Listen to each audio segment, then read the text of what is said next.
So, dadako na po tayo sa isa pong pinakamahalagang gawain sa araw na to. Ihanda po natin ang ating mga puso. Ihanda natin ang ating mga tainga. Ihanda natin ang buong kabuuan natin. Dahil po ang buong kabuuan natin po ay lahat po yan. Ang purpose po yan ay ginawa po para po sa ating Panginoon. So, without much more ado po, tinatawagan ko na po ang ating bunting Pastor Oscar para po magbigay po ng mabuting balita ng Panginoon. Palakpakan po natin ang Panginoon. Maganda itong mic mo po yun. Amen. Praise God. Hallelujah. Mga kapatid, patuloy po tayo doon sa ating nasimulan po na pag-aaral tungkol sa Statement of Faith. Kung saan ito ay nakarating na po tayo sa Doctrine of Salvation. So, ay tatanong lang ako sa inyo mga kapatid, dumating na ba sa buhay ninyo na kung saan kung kayo ay mamatay, huwag naman sana ngayon. Kasi marami pang ipapagawa si Lord. Dumating na ba sa buhay ninyo na natitiyak ninyo na kayo ay makapasok sa kaharian ng Diyos? Sinong maging ano tayo? Sino ang mayroong katiyakan na sigurado ba na kapag siya ay kinuha ni Lord, anytime siya ay makapasok sa kaharian ng Diyos? Okay, pakitaas ang kamay ang sigurado. Through our Lord Jesus Christ, Lord. Amen. Bilangin ko yung sigurado. 1, 2, 3, 4. Basta kayo, mamapasabi kami. Pinag-claim ko yan.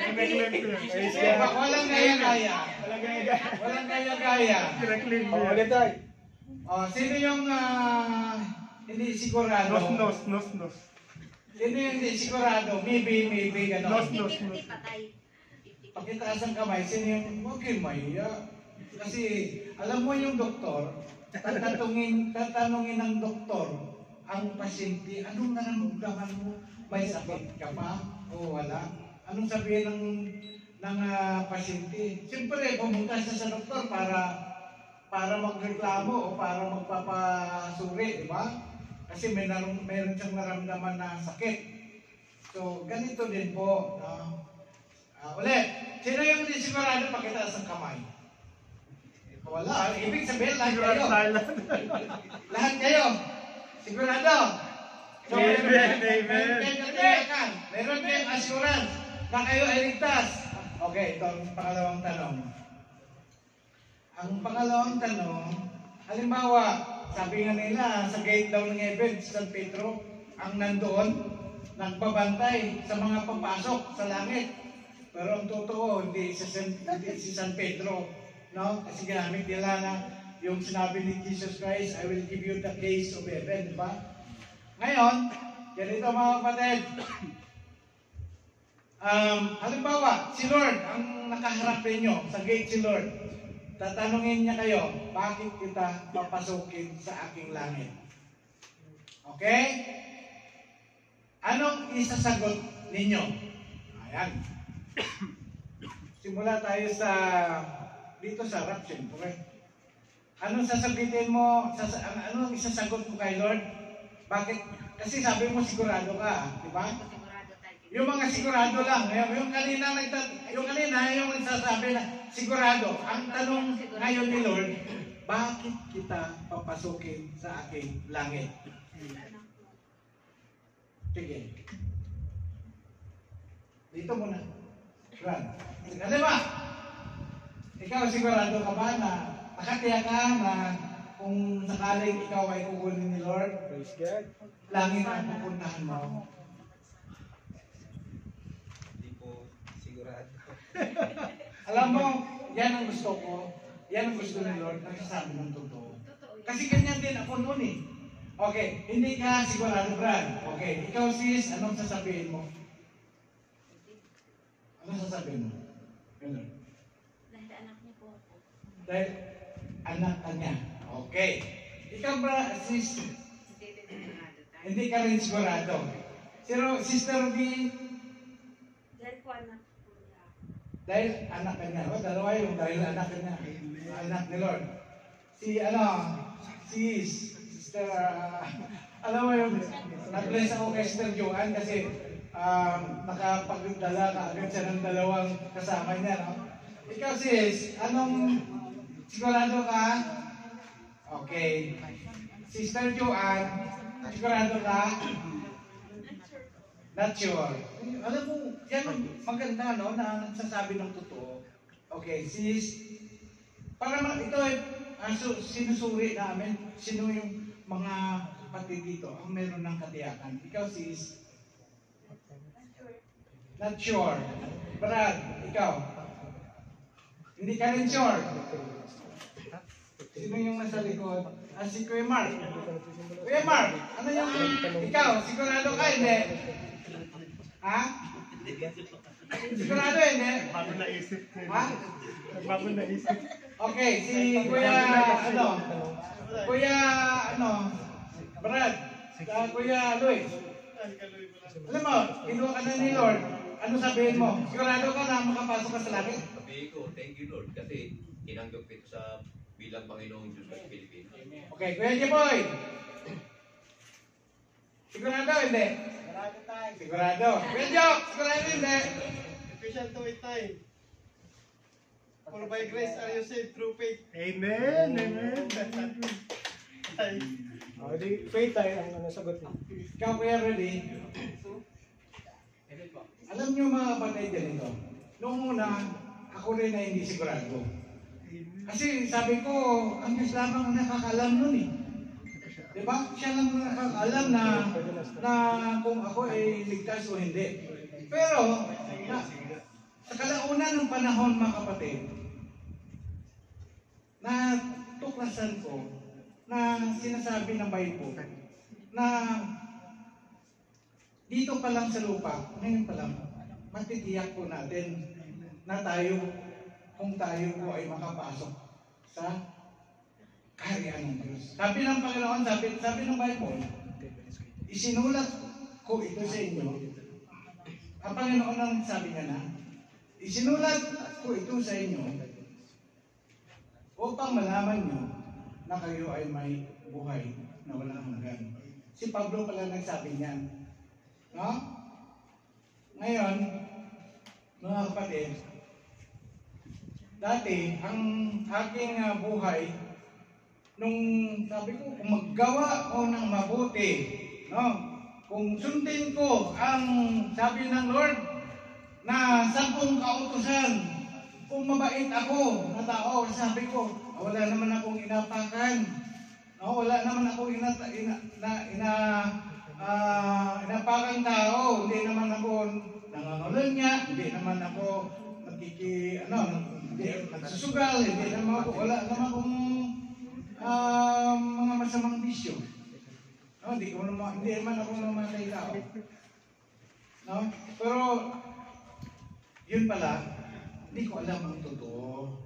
Hindi ko alam ng totoo na sabi nga ng Bible, sabi niya, for all have sinned and fall short of the glory of God. Sabi ng Psalms 3:23.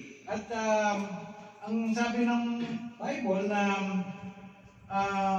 Ephesians 2:8 and 9, for it is by grace that we have been saved through faith. No? And this is not From yourself. by ourselves. This is the gift of God, no? Sabi nga kahit ano pang sikap natin sa mundong ito, tayo ay maligtas. Kapos pa rin ang gagawin natin pagmamalinis, no? Yung ma-i-place para mapaligaya natin ang Diyos. Maraming tao gumagawa ng mabuti, no? Pero wala namang relasyon sa Diyos.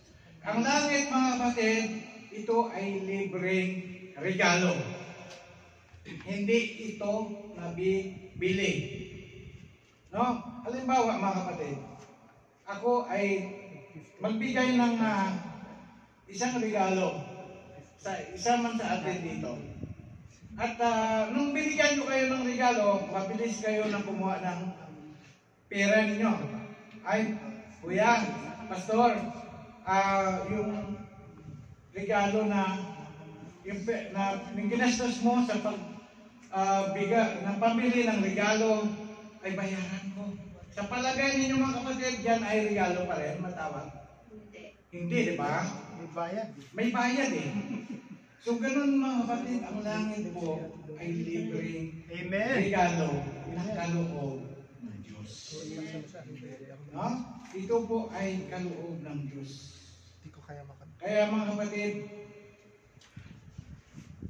ang Diyos natin na nagmamahal sa ating ginawa niya ang kanyang dapat gagawin upang mahalin po tayo.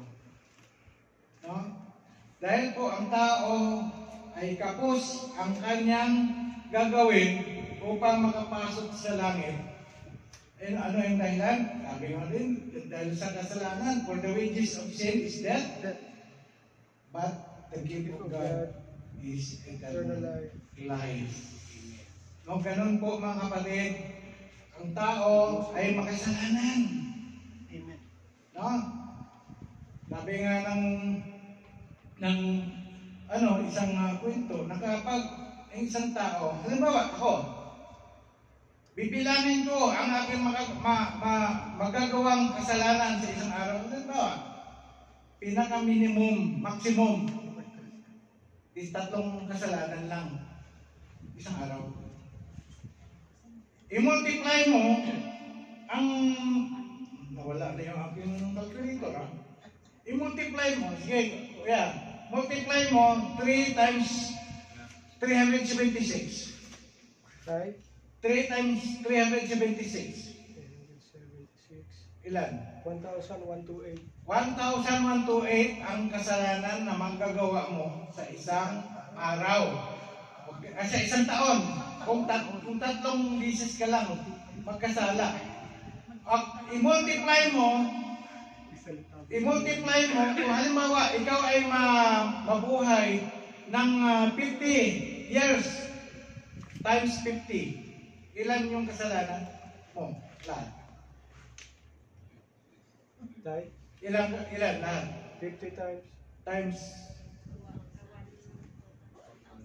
1,128 equals 56,400.